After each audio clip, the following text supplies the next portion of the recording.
At the stroke of midnight on October 30th, 2020, I sat in my living room with my dog at my side and my phone in my hand, anxiously awaiting Positions by Ariana Grande, her sixth studio album, or AG6 as it's known in the fandom. Nevertheless, a couple of days after playing the album on repeat for all of my free time, a couple of things had happened to me. Number one, I knew all the lyrics to all the songs already. And number two, I had officially ranked all the tracks in my head according to my personal preference. I sat down and filmed a video to that effect in this very spot a year ago. But here's the thing. Times change, people change, tastes change, and the album changed when Ariana released the deluxe version with 5 new songs on it for a whopping 19 songs on Positions Deluxe. So what do we do about that? We rank it again. I'm Linda. This is Linda's World. This is my Positions hoodie, and my ranking of every single song on Positions Deluxe starts right now.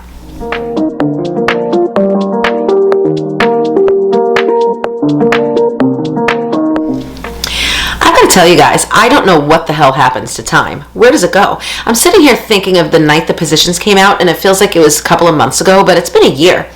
It's actually been a year and a week. It's November 5th today as I sit down to film this video, and I guess that means this is a belated happy birthday to Positions, but that's where we are. In any case, I'm going to start the countdown, but I just want to say a couple of things before I do. Number one, it is my belief that Positions is skip-free. There are no skips on Positions. I feel that way about 3 of Ariana's albums, that they're 100% skip-free. You can use your best judgment to figure out which are the other 2 albums I feel this way about. In any case, number 2 on my list of announcements is this. Personal taste is personal taste, and it differs for every person. You're here because you like Ariana Grande. I'm here because I like Ariana Grande. Our picks for which Position songs are our faves and least faves may differ, and that's totally cool because difference makes the world go round. And finally, if you are not yet a member of Linda's World, what are you doing? Hit that subscribe button and hit that notification bell below too, so you could be a member of Linda's World and get in on all the new content the minute I post, including Ariana Grande content that I sneak in the middle of my mental health content, because Ariana Grande's music has helped my mental health immensely in the past couple of years, as I'm sure it has you, which is why you're here. So let's start this countdown. Now, 19 songs, right? So number 19 it's probably the song I play the least, and it's the 34 and 35 remix. Now, I don't dislike it. I have no problem with it at all. It's not a bad song. I play it the least because I think I got so incredibly used to the original version that when I hear Megan Thee Stallion and Doja Cat inside, I'm like, what? Like my brain can't compute it or something like that. Like, it creeps me out. So I find myself skipping that one sometimes because of that reason. And I feel the same way about number 18, which is 6:30. Now, I know that a lot of the fandom might be angry with me because people really like 6:30, and I get that whole, the concept of the song, you know, that, are you down, what's up? And she's asking the person, the subject of the song, it's a good idea. Like, are you down for the real thing? Like, are you ready to take me, warts and all? You know, what are you going to do if I want to play video games at 2 a.m. or whatever she says? Like, are you ready to be with me for the long haul, for the good and the bad? And that's nice. But something sonically about the song is not exactly my vibe, and so I find myself skipping it at times. 17 is Test Drive. I like Test Drive very much. It reminds me of the very early 80s or the very late 70s, like the time when I was a very, very little kid, like before I went to school and could read and stuff. And I don't know, it just has a good bop to it, but I find myself skipping it sometimes. And I'm basically going to just move on now and tell you that number 16 is, and you're going to be angry with me, Just Like Magic. Have you forgiven me yet? I know everybody loves Just Like Magic, and I don't dislike Just Like Magic, and I know it's a lot of people's faves, but the reason it's 16 of 19 to me, and this may sound really unkind, is I'm not in a position in my life where I can appreciate such positivity right now. You know, good karma, my aesthetic, and that's great. I'm a victim of bad karma. And, manifest it. I finessed it, and I'm so happy she did. She has manifested her whole career. She has finessed awesome, cool things. That's why she's Ariana Grande. But I'm having a bad time of life, and I think that if things eased up a little bit, like I think later on in my life and some problems of mine subside, I'll probably put Just Like Magic a little higher on the top of the list. But again, that's how I feel. Now, number 15 may get me in trouble with the fandom as well because of its low position on the list. And it's Off the Table. Now, I love the song, and I think it's a wonderful idea, and I love The Weeknd, and I enjoy his music immensely, and I love when he collaborates with Ariana. Every collab they've ever had is awesome. I think Off the Table is low on my list because of it's difficult. It's like Ghostin', the way it is on Thank You Next. Like, you have to be in the mood to be deep, because we all know what Ghostin's about, and we all know what Off the Table is about. The premise of the song, as they sing to each other, the boy and girl parts, are, am I destined to die alone? Should I just take romantic love and completely put it off the table after the death of Mac Miller? She's like, in a world where I can't be with Malcolm, can I be with anybody? And obviously she found Dalton Gomez and married him, and that's awesome. But that's the question of the song. It's like, can I commit myself, or should I take love off the table? Fantastic, but a little deep for casual listening to me personally sometimes. Main Thing. Main Thing makes me very happy. It's a very cute song. It's a deluxe song. It's one of the extra 5. And I enjoy it, and I like that whole, I don't know, that it has a good vibe about, like, something about the lyric Rosé on Ice seems to come into my mind a lot. And that's a lovely image. And the whole premise of the song is like, this might be it. Like, you might be the main thing, baby. And that's great. I like it. And I really like number 13 even more, which is Someone Like You. Someone Like You is the interlude. It's a minute long, so it's not, like, it doesn't have a lot of lyrics, but holy cow, the vocals and just the unbelievable, just sonically, it's beautiful. Like, I've been waiting for someone like you, and it's just, ooh, it's just so pretty. And are those chimes in the song? Because if those are chimes, that was a really good idea. And it's just, it connects the original 14 songs to the other 5, or the other 4, because that's one of them, and, like, it's just very pretty, and I love it. And so I move on to number 12, which is Shut Up. Now, Shut Up is the first track on the album, and when the album first came out, I remember people talking about how they didn't like Shut Up and they didn't get it. And a lot of people, including Ariana, said, if you don't get Shut Up, then you don't get, like, the vibe of the album, Like, Shut Up is brilliant because it's basically, like, haters gonna hate, Like, it's like, how you been using your time? How you been spending your time? You be so worried about mine. It's like, calm down, you do you, I'll do me, and this will be a better world. So maybe you should shut up. I can't hit the note, but I feel that way a lot in life, and that's why it makes me happy. Number 11 is Motive. I love Motive, actually, and I used to listen to it more. I think it knocked a couple of rungs down from my original list. Motive is great, and I love Doja Cat, and I love the fact that she's in this song. And it's got a smoothness, it's a smooth song is the only way I could describe it. Parts of me kind of like it, but before I lead you on, baby, tell me what's your motive. It's got, I don't know, it just flows. It's got a flow that I enjoy. And Doja Cat's part is good, and I just enjoy the song, but again, it's number 11. And as we move higher up on the list, I'll have more things to say about each song, because obviously I'm going to like them more, so I'm going to get a little emotional about them. Like number 10, Worst Behavior. I love Worst Behavior. It is, I didn't play it much when it first came out, when the Deluxe came out. It's a Deluxe song. And then one day, something just clicked. It's like, we don't even need to talk too much to tell each other what we know. And I don't know, it reminds me, again, of the early 80s. Was Ariana thinking of this time, like 1980, 81, when she was making this album? Because that's what it sounds like to me. And, I've been on my worst behavior. Baby, I don't need no savior. It just sounds like something that would have been out when I was 4. And I love that. Number 9 is POV, point of view, whichever one you want to call it. It's unbelievably beautiful, and I love the when she did the Vivo videos, singing it on YouTube. It was brilliantly done. The whole song is excellent, and I think it's like it gives me like modern wedding day vibes, because like it's the perfect wedding song. I mean, I want to love me the way that you love me, for all of my pretty and all of my ugly too. I'd love to see me from your point of view. That's a lovely concept. There's an old song from 1986. Whitney Houston sang it with Jermaine Jackson, And it's called If You Say My Eyes Are Beautiful. And the song goes, if you say my eyes are beautiful, it's because I'm looking at you. And if you could only see yourself, you'd feel the same way too. Right? You could say that I'm a dreamer who's had a dream come true. If you say my eyes are beautiful, it's because I'm looking at you.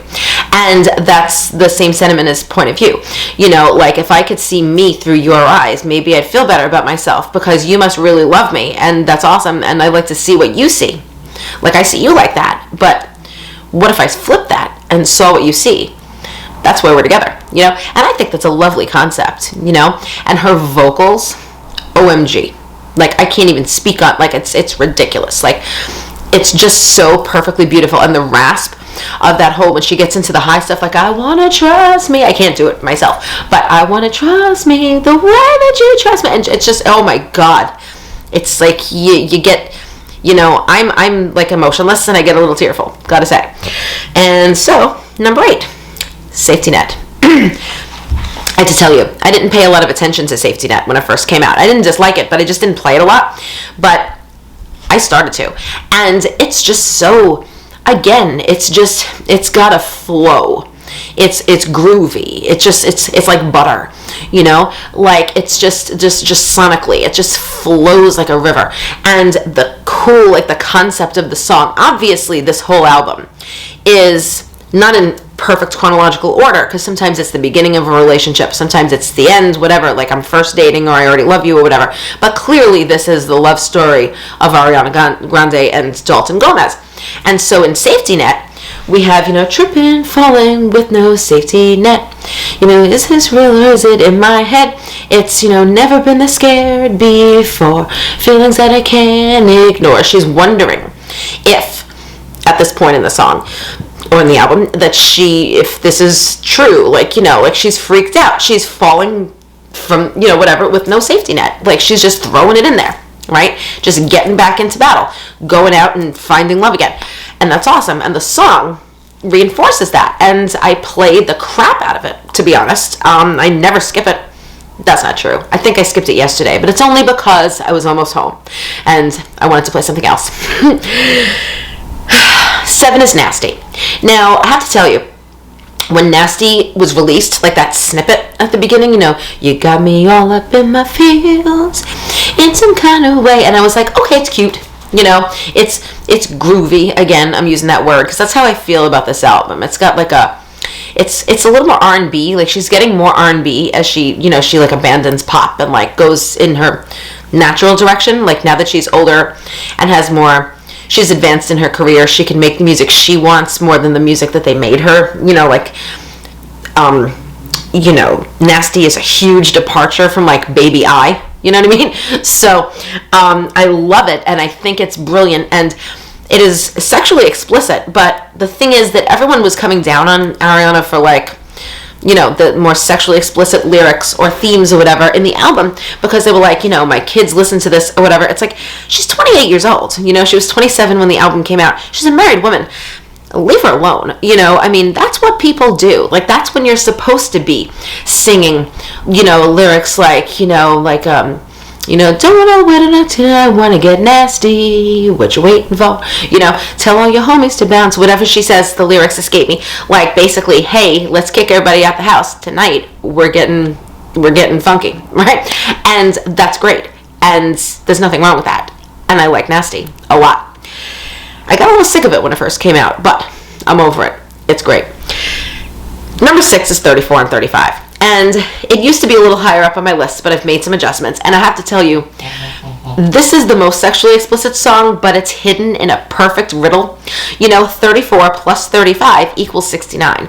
And so it's a song about that concept. But the thing is, it's a cute little pop song. You know, you might think I'm crazy, the way I've been craving. And you're like, okay, cute. But then she's like, if I put it quite plainly, just give me them babies. And you're like, oh my God, is that what she just said? And it's just, it surprises you because it's like, it's almost like Kids Bop, but yet she's singing about a specific sexual concept, you know, and you're like, hee hee hee, you know, and it's like, and it's on the radio, they have to bleep a thing or two, but not much because it's all innuendo, you know. And at the very end of the song, means I want a 69 with you, you know, and you're like, oh, duh. I love that. It's like a little inside joke. I think it's adorable, and I love the song. Number 5. We're getting up there. Number 5 is Positions. Now, Positions was the lead single, and it's obviously the title track of the album. And I have to tell you, the video cinched it for me. Now, the song is lovely. You know, like the premise of the song basically being that she's switching them positions for the gentleman involved. Like, she's in the bedroom, she's in the boardroom, she's in the kitchen. You know, she normally doesn't do this stuff, you know, but he's making her feel like she ought to, you know, like she wants to do these things for him. You know, like, you know, cooking in the kitchen, then I'm in the bedroom. And I like the lyric. I really enjoy. There's some shit that I usually don't do, but for you, I kinda want to, because that's the kind of thing, like, you know, it's real when stuff that you'd be like, hell no, I'm not doing that. You find yourself wanting to do it for the person because you find that it's not because you have to. It's not because they're making you. It's because it's a good relationship and you want to be in it and you want to do things that you never thought maybe you'd want to do before.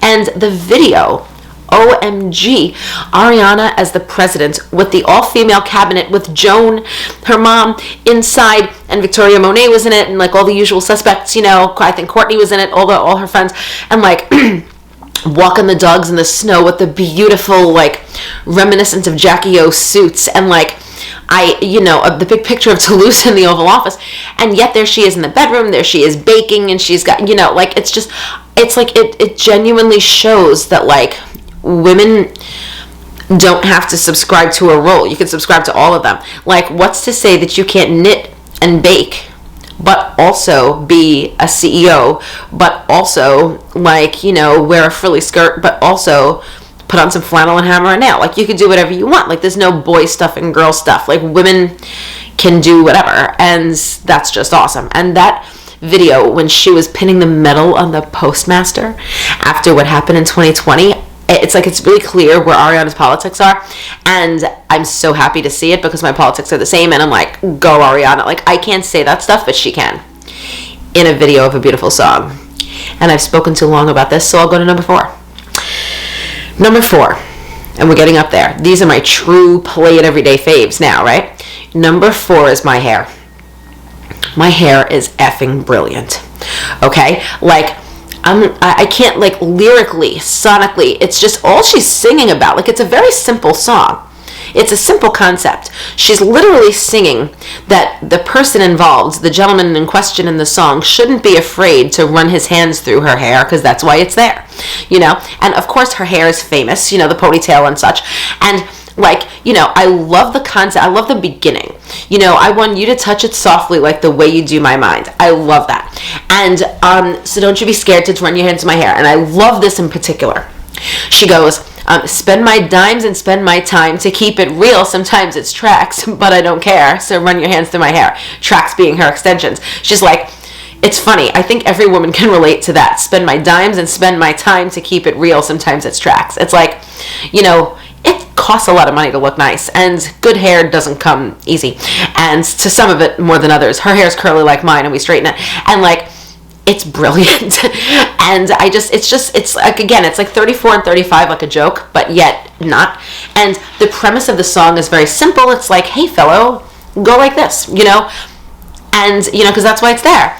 And the whistle notes, holy guacamole. Like, I can't, like, she sings the entire third part of the song in whistle.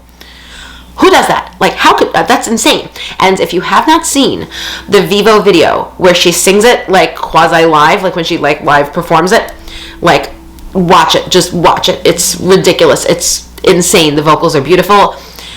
I love it. So, there. I worried about 2 and 3. We're up to 3 now. And I worried about which place to put each one of these songs. And I think by process of elimination, you could see where I'm going with this. There are only a few left. And I made this list for this video, and then I actually switched them last minute, because this is how if I really think about it, how I feel. Number 3 is Love Language. Now, I love Language, and it was one of my original top 3s, and it still clearly is. it's adorable. It reminds me of the mid-70s, the way it is. It's almost got a disco-y vibe. And the lyrics are hilarious because it's like, this is exactly the antidote to breathing. Like, if you're paying attention to the story, like, it's funny how she's chronologically taking us on this journey. Like in Breathing, she's like, you remind me of a time when things weren't so complicated. Just keep breathing and breathing. It's a song working your way out of a panic attack, right? And so now in Love Language, she's found a person. You soothe me. You hold it down with every word you speak. Baby, it's been a minute since I had something so sweet. Consider this. If you're going to keep speaking my love language, you can talk your shit all night. You're the medication when I'm feeling anxious. That's the kind of shit I like. In Breathing, she said, people tell me to medicate. And she's found it. She's found her medication. This fellow. And the pun. Baby, pardon my French, but can you speak in tongues? Love that. Okay. Why would I double back or do the same thing twice? I could sit here and sing it to you, or I could shut up and get to number 2. Number 2 is Obvious, and Obvious used to be a lot lower on the list, and admittedly it's because I hadn't listened to it a lot. I skipped over it in my replaying of things and trying to figure things out, and I didn't give it a lot of attention. And then some time ago I did, and it's number 2 because it's just so honest and so beautiful. Others that I've had to impress me before, but I knew you were the real thing when you walked through that door. I didn't think that I would have to spell it out. And, no shit got me right. So basically, Obvious, I could stand here and sing it to you, or I could tell you that Obvious is a great way of putting it, that phase in a relationship where it's like, all right, it's official. This is it. This person is awesome, and I want this to continue, and I can play coy, and I could be hard to get, or I could just be obvious, and I could just be like, whatever, Look, just promise me you'll come back soon. Maybe you should bring a suitcase too. Like, she's inviting him into her world, and she doesn't care anymore if she's obvious about it. Like, because when you first start dating a person, you want to be like, I don't know, what do you want to do? Or wait a minimum of 3 days to answer a text, or whatever it is that people say. All the games that you play to pretend you're not interested, right? And meanwhile, she's like, could I be more obvious? And it worked out. And that's awesome. I already hear the sounds of sighs and hatred from the fandom for what I'm about to say. And I think that by now, by process of elimination, you can understand what number 1 is for me. And I intend to defend myself. And I will defend myself with all my might. My number 1 has not changed, because my number 1 is West Side. West Side gets a lot of hate in the Ariana Grande community, and I don't understand for the life of me why. It is soulful. It is honest. It is catchy. It is brilliant. I don't even know what to say. Like, I don't want it if it ain't your touch. It's better every time we chill. You don't gotta bring no stuff. We got all we need right here. Just let me be in your life like that.